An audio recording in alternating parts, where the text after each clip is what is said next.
بأن هذه المباراة هي فرصة لمحو الصورة التي ظهرنا عليها خلال المباراة الماضية في دوري الأمم الأوروبي، البطولة اللي تم استحداثها في الفترة الأخيرة. الكرة موجودة الآن، علي مبخوت، علي لكن كرة علي ومنتخب لاوس، ركلة ركنية منقولة عرضية عالية بالراس لكنها مرت عدت، وضربة حرة مباشرة لمصلحة منتخبنا الوطني. محمود خميس هو على تنفيذ الكرة الثابتة والضربة الحرة المباشرة، تسديدة من مسافة بعيدة راحت على العارضة إلى ضربة مرمى. إسماعيل نقل الكرة لمحمود والكرة العرضية تتخلص هذه وبتعود لعمر، تسديدة من عمر راحت ومرت إلى ضربة مرمى. عمر عبد الرحمن في الفترة الأخيرة. الآن كرة ثابتة، ضربة حرة مباشرة لمصلحة المنتخب اللاوسي، بيث نقلها لكن الكرة عادت العارضة إلى ضربة مرمى. راح تكون النتيجة علي خصيف نظرا لما قدم من أداء مبهر في تلك المباراة. هذه تمريرة إلى الحمادي ولكن الحمادي ضيعها على مرتين. الحمادي أهدر فرصة لا تهدر أبدا بعد مرور 21 دقيقة. شوف التمريرة من ريان يسلم، ما فيها شيء. اللقطة الماضية وصلت إلى إسماعيل، سددها بالمرة الأولى، شال الحارس، عادت الإسماعيل، سددت الكرة، مرت بجوار القائم إلى ضربة مرمى الفيتنامية في الفترة الأخيرة. الآن المنتخب الفيتنامي دائما ما يكون له ظهور وتواجد في كأس العالم أو في البطولات الآسيوية. وعلي مبخوت بعد تمريرة من عمر عبد الرحمن. مبخوت وضع البصمة الأولى، وضع الكرة الأولى. ألبرتو زاكيروني يتنفس الصعداء بعد العديد من الكرات، وكان الهدف الأول. بعدها أيضا منتخبنا فاز على منتخب عمان. الكرة موجودة الآن، محاولة وصلت هذه إلى علي، تسديدة يا عيني يا مبخوت، يا سلام. مبخوت يسجل الثاني، ركن الكرة، ركن المنتخب اللاوسي، ربما خلاص انتهى كل شيء بنتيجة 2-0. حديث الكباتن في الاستديو التحليلي عن أداء منتخبنا في تلك المباراة، والتسديدة من الحمادي لكن الكرة مبعدة إلى ركلة ركنية لمصلحة منتخبنا الوطني. ركلة ركنية، هذه اللقطة وهذه اللعبة من إسماعيل، مر تقدم وحدة بقدمه حارس المرمى الشاب الصغير اللي أبعد الكرة الماضية عرضية عالية بالراس حارس المرمى، والهاتريك يضيع على مبخوت. الهاتريك ضاع على مبخوت حارس المرمى اللي واضح أمامك على الشاشة، سيمونيا اللي تصدى لأكثر من كرة. هذه الكرة تصدى لها وعلي مبخوت حاول أنه يسجل الهاتريك لكن القائم يحرم مبخوت، وبعدها لم يسجل منتخبنا الوطني حتى هذا اللقاء.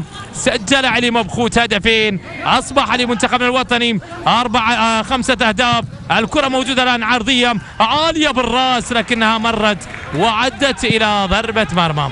تعود المحاولة والتمريرة لتيني، خطير تيني، خطير في الجهة اليسرى. تيني هو مصدر الخطورة للمنتخب اللاوسي. الكرة والتسديدة من مسافة بعيدة راحت إلى ضربة مرمى اللي بإمكانهم أن يصلوا إلى منصات التتويج، لذلك يعني العتاب كان كبير. الكرة موجودة الآن، تمريرة إلى ريان، إلى الحمادي لكن الكرة في الشباك الخارجية. الحمادي الكرة مش ماشية معاه أبدا. ألبرتو زاكيروني يناظر ما دون في اللحظات الماضية. هذه الكرة وهذه التسديدة من إسماعيل. كرة بتعودنا،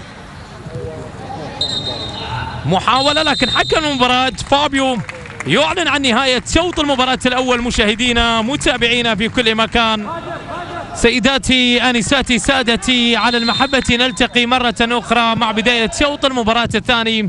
وسط الملعب الكابيتان بالقميص رقم 7 تيني بومالي في الجهة اليسرى، والكرة العرضية والهدف الثالث لكن الكرة بتضيع بتعود إلى عمر نقلة، تمريرة يا سلام لكن الكرة ضاعت من منتخب لاوس. لكن الآن كرة ثابتة، عمر ركنها لكن كرة عمر عالت العارضة إلى ضربة مرمى.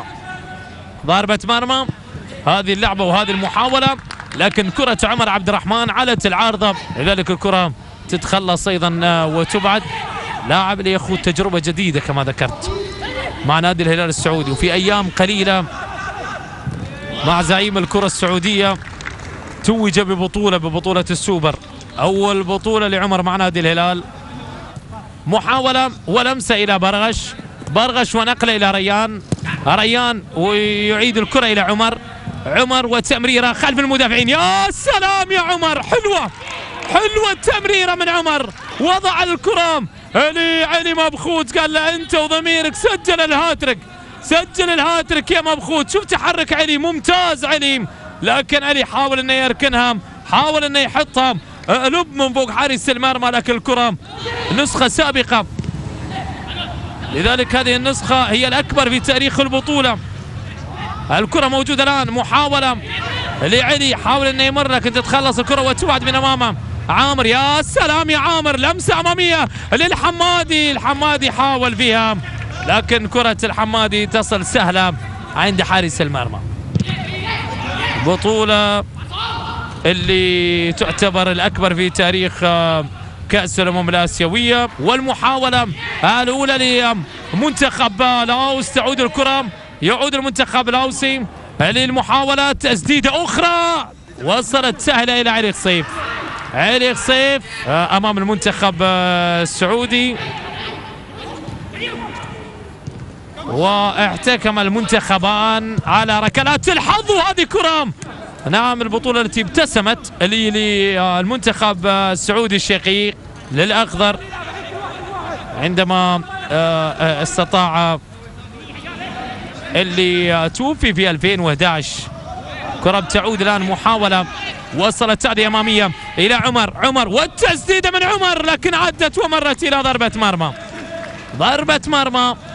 اللقطة واللعبة الماضية محاولة من عامر إلى عمر حاول أن يركنها من هذه المسافة، لكن كرة مرت بجوار وأحمد خليل، الثلاثي القادم في التشكيلة لمنتخبنا الوطني. عمر عبد الرحمن، يجرب يا سلام يا عمر، تسديدة جميلة وهدف ثالث لمنتخبنا الوطني.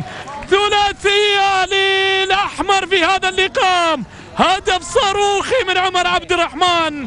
عمر لابد بأن يترك بصمة عموري. يا سلام يا عمر. مع منتخبنا الوطني في الفترة الماضية، المباراة الأولى والظهور الأول، تعادل مع المنتخب العراقي، تعادل مع المنتخب العماني، الكرة العرضية الخطيرة لكنها مرت وعدت إلى ضربة مرمى. أعلى وأفضل من تصنيف منتخبنا الوطني، الكرة العرضية الخطيرة والمحاولة، لكن العارضة تصدت اللقطة الماضية. تعود المحاولة لمنتخب لاوس، تسديدة مرت وعدت إلى ضربة مرمى. فرصة خطيرة بتضيع في اللقطة وفي اللعبة الماضية اللي تم تدوينه فقط من بداية مشواره مع أودينيزي. كرة عرضية عالية داخل منطقة الجزاء بالراس، لكنها علت ومرت إلى ضربة مرمى. الثالثة أمام منتخب لاوس، تفوق بهدفين وتفوق بالأربعة، والكرة موجودة الآن. محاولة إلى علي مبخوت، علي آدم إلى عجب راح يسدد، سدد، لكن كرة عجب راحت بعيدة إلى ضربة مرمى. لاوس في هذا اللقاء، في هذه المباراة، الكرة العرضية تصل سهلة عند حارس المرمى، يحقق انتصارا.